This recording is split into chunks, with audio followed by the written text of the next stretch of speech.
Thank you very much. Hello everyone, it's nice to see so many familiar faces in the room. Thank you for attending my talk. I have to look at my notes to even remember my own name and where I'm from.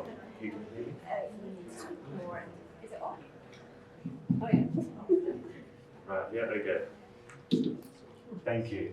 So my name is Elliot Carr. I am the lead coordinator of the Asia for Animals Sanctuaries and Rescue Centres Coalition. Given our conference theme, Education Engagement Bring Change, I would like to talk to you through our working group's initial development. Through increased engagement with wildlife sanctuaries and rescue centres, or SARCs, as I'll be repeating a lot through this presentation, across Asia, we hope to discover not only the issues affecting them, but find out their strengths and what they can share with each other and where there is a need for more guidance. What we have found out through this engagement process is that SARCs are looking for assistance in more than just animal welfare.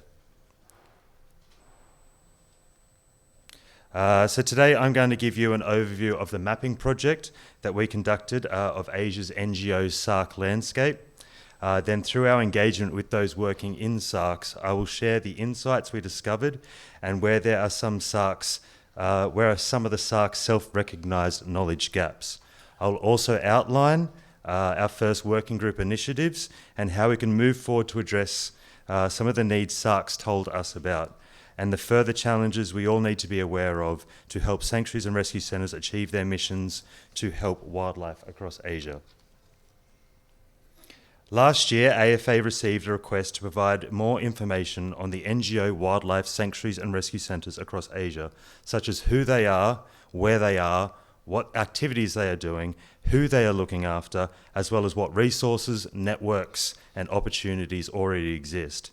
However, after reaching out to numerous contacts, the team at AfA found there was no single location or comprehensive answer for these questions covering Asia as a whole.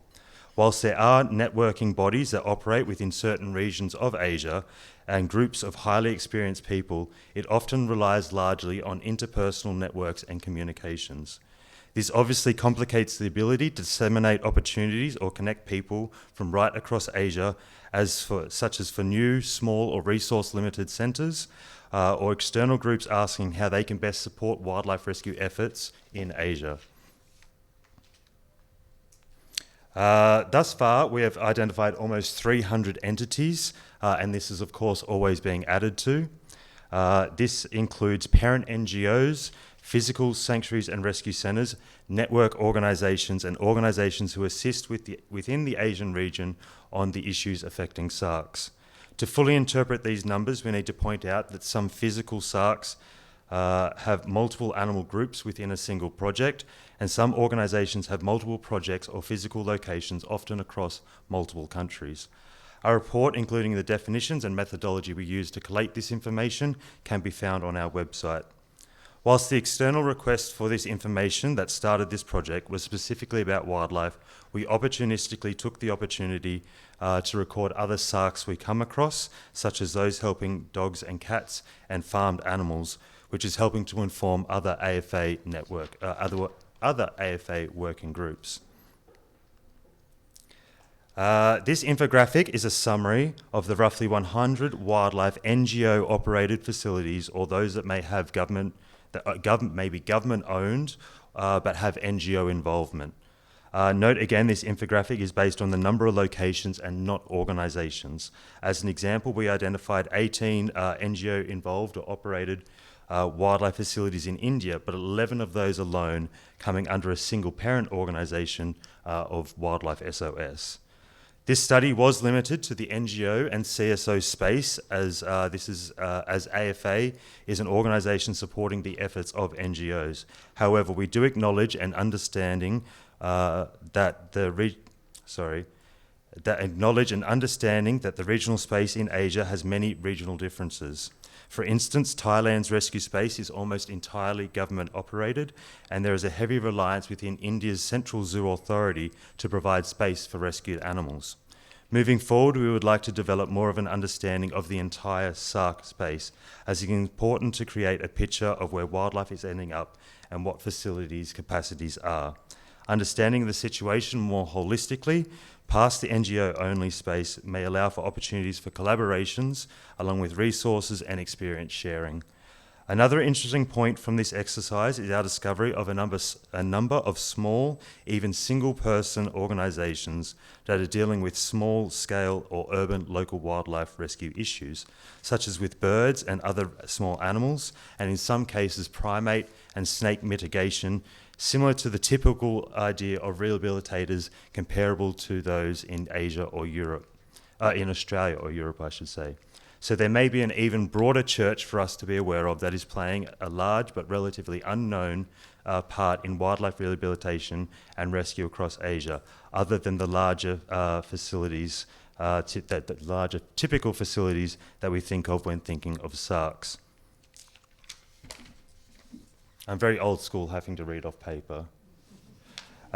With this broad understanding of Asia's NGO SARC landscape, we use the database to start engaging with SARCs to see what they need assistance with and how a network such as AfA can play a role. During this engagement, we asked broad questions such as what are your challenges and what are your successes? But really, we had open conversations and went with the flow to see what topics came up.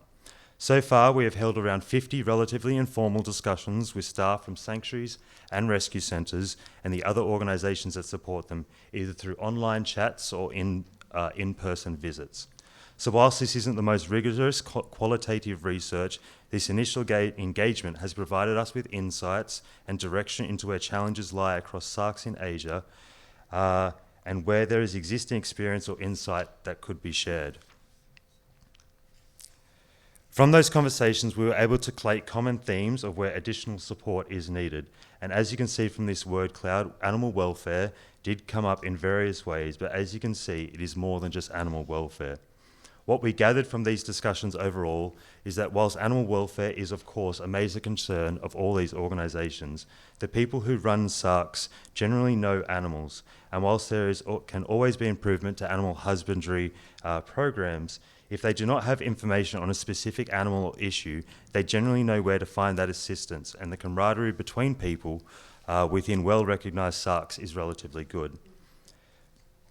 As previously mentioned, this is often relying on good interpersonal communications or access to regional WhatsApp, Facebook, Zalo, or Line groups, along with existing regional networks or external technical advisors such as relationships with zoos, Global Federation of Animal Sanctuaries, or IUCN species specialist groups. However, finding opportunities for assistance on the other issues presented here may be more of a challenge. So we were able to define and group the largest concerns into these three main areas. The first being organisational capacity, such as financial sustainability, social media engagement, government relations, and organisational resilience. These are the things that support how well SARCs are able to achieve their ultimate missions to help wildlife. The second being professional development. A distinction that was made on many, many occasions is that existing capacity enhancement is typically aimed at veterinary, middle or upper management, but there is a need for more focus on ensuring there are opportunities for the keeping and husbandry staff on the ground who often do not have formal qualifications but wish to have recognised their extensive and existing animal husbandry experience, knowledge, and to enhance it. This may also extend to educational programs, media relations or government liaison staff. And finally, which I'll go into more detail in my presentation later, is the need for more collaboration on issues affecting multiple facilities on interregional or national issues. What have we done? What we did is just an initial scoping exercise of SARC challenges, and there is a need to repeat this study to further understand not only the challenges and successes, but more so to understand how to develop initiatives that work within the capacities of SARCs to implement them. But with this initial information, AfA SARC can start to assist sanctuaries and rescue centres. We don't want to replicate anything that is already being done efficiently and is well recognised, so we can direct organisations and people to existing resources. Then, if there is a gap or an issue where more focus and cooperation is needed, SARC can help facilitate the development or creation of resources, issue-focused subgroups, or events. SARC has existed for around a year now, and we do not claim to be solving any of these challenges in their entirety, but the understandings that we have acquired, we are starting to make additional connections to opportunities for SARCs and facilitate initiatives. And this is what Animals for Asia does, as Nokan just previously mentioned. This is how we work, and it's all through engagement. We want to create and harmonise a shared movement for all animals. Our role is to unite your voices and facilitate exchanges, collaboration, and opportunities. I think one of the most poignant comments that I've heard about AfA is from Dave Neal, who said at the initial development of AfA, most of the time we all gather at conferences like this and get very excited to work together on shared projects of animals. But once we go back to our own organisations, we get inundated with daily life of running our own organisations. And in my personal experience, this is especially true for sanctuaries and rescue centres, often giving priority to animal husbandry and animal welfare situations as they arrive. So AfA and SARC can partially take the onus of busy organisations to develop and find these initiatives themselves. Briefly, I do want to mention that we also asked what are the main barriers to overcoming the organisational goals and gaps. Like I repeat again, the majority of SARCs, everyone is busy. So time as a resource is very valuable, as well as awareness of and access to opportunities.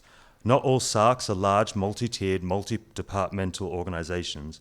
As many of you would know, they are spearheaded by a very few, often very dedicated and passionate individuals wearing many, many hats in small teams with immense workloads.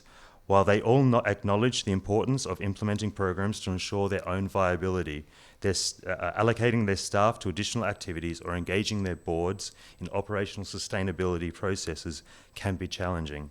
However, to highlight the importance of these processes, we have heard of 2 SARCs in our region only within the last 12 months that did not have good operational plans and have had to to ensure their sustainability, which had to close, leaving dozens of animals in limbo. We need to acknowledge the challenges that each SARC face are different based on individual circumstances such as government, cultural, or resource availability. However, by engaging more and having more digestible, accessible information, they can shape solutions to individual local situations. One specific example I would like to talk about where SARC is starting to help is with an Indonesian regional subgroup. Whilst many of the issues we showed in the World Cloud related to Indonesia, one of the specific issues that was raised was the need for increased regional dialogue within Indonesia's SARC sector. I do, however, want to make it clear here that the network of SARCs within Indonesia is very, very strong. Veterinary staff, managers, even keeping staff coordinate really, really well with each other when it comes to the need to start processes either to translocate animals or consult on animal husbandry. That being said, our members have said that for well over 5 years, there's been the desire to create more formalised regional network, so SARCs as a sector can express their concerns to governments collectively. One example of this is the inefficient paperwork system that requires, when required to move animals between Indonesia's vast archipelago of islands, which can leave animals that could have been quickly released or are in need of moving to specialised rehabilitation centres, waiting long times and impacting on their welfare. However, no single centre has had the time to instigate this process or understand how such a network may look. So the SARC Coalition has offered to take this time commitment away from any one organisation and facilitate the arranging of meetings and discussions about how a network may look and function. Whilst in its early stages, a group of AfA member SARCs whilst in its early stages with a group of AfA member SARCs, we will be extending this to those not just in the network, to ensure that it is being driven by SARCs themselves. There are, of course, always political sensitivities to be careful of, but these are always better navigated together. Just this past week, we were able to foster some cross-country knowledge sharing with staff from Save Vietnam's Wildlife presenting to the Indonesian SARCs on the process of their model selections, the roles and lessons learned from Vietnam's newly officiated Vietnam Wildlife Rescue Network. We have also identified further focus issues where there is the opportunity to share experiences such as discussions around achievable, accessible and realistic release and rehabilitation protocols.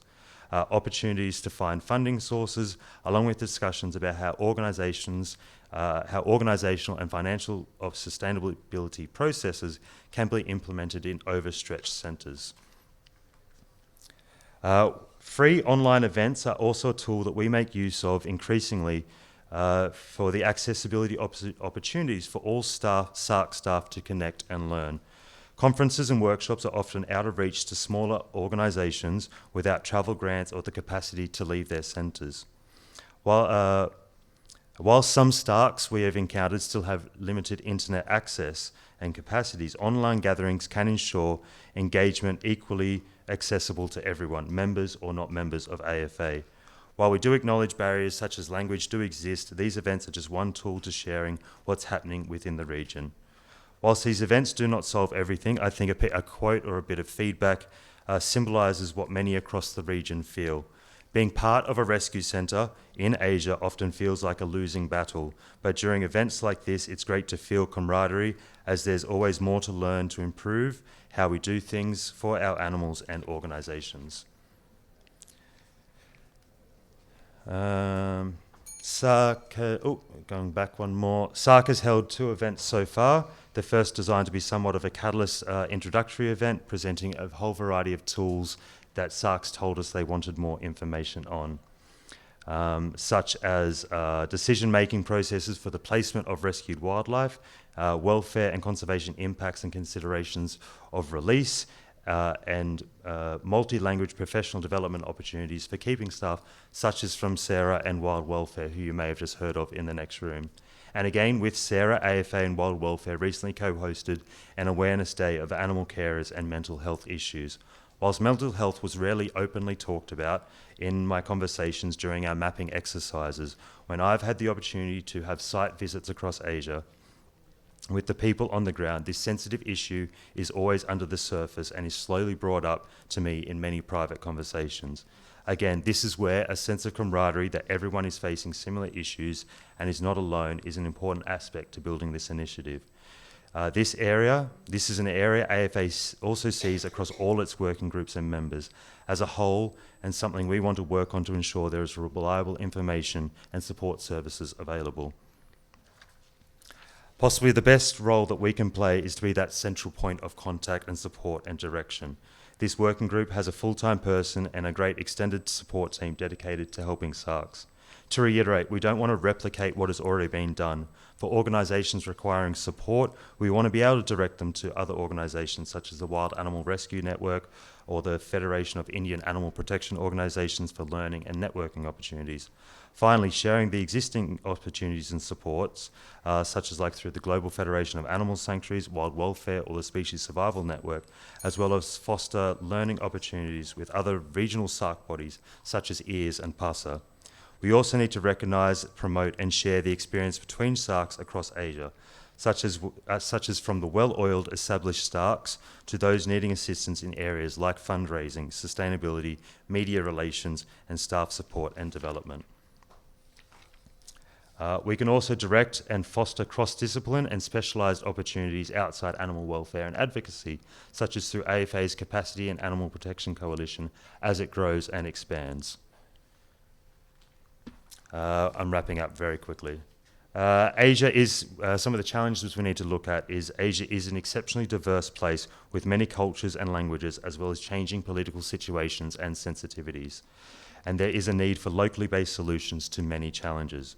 We also have a limited understanding of the SARC space in Central and Western Asia. Organisations have told us that they are interested in big projects like organisational capacity enhancement. However, the ability to fully engage in this process can be difficult due to the limitations we have mentioned. We have even been told by some SARCs we have reached out to that they don't have time to even engage in this new initiative. So we need to work out passive, low-cost, accessible ways to support SARCs in projects such as this, as well as allowing people across all organisational levels access to and awareness of opportunities. But ending on a positive note, we need to recognise that these key takeaways today is that while we acknowledge many SARCs have limitations and there are different stages of their organisational potential, there is already immense capacity and experience within this region and our own sector. and extremely passionate and dedicated people, and we need to further share where possible. We need to promote also the vital roles of SARCs in both conservation and welfare and recognise them as essential in helping wildlife. One line to go. Many I'm trying to get out of questions, really. Many established SARCs know where they can find direct support, but they need assistance in the activities that support their primary missions or in the areas where no single organisation can take the lead. In a final closing remark, we have heard many times throughout that mental health awareness event the importance of people welfare and in turn the extension of organisational welfare that supports your primary missions of animal welfare. If anyone is interested in the database I mentioned before, it's not publicly available, but we're happy to share it with our members and for those who want greater insight into Asia's SARC space.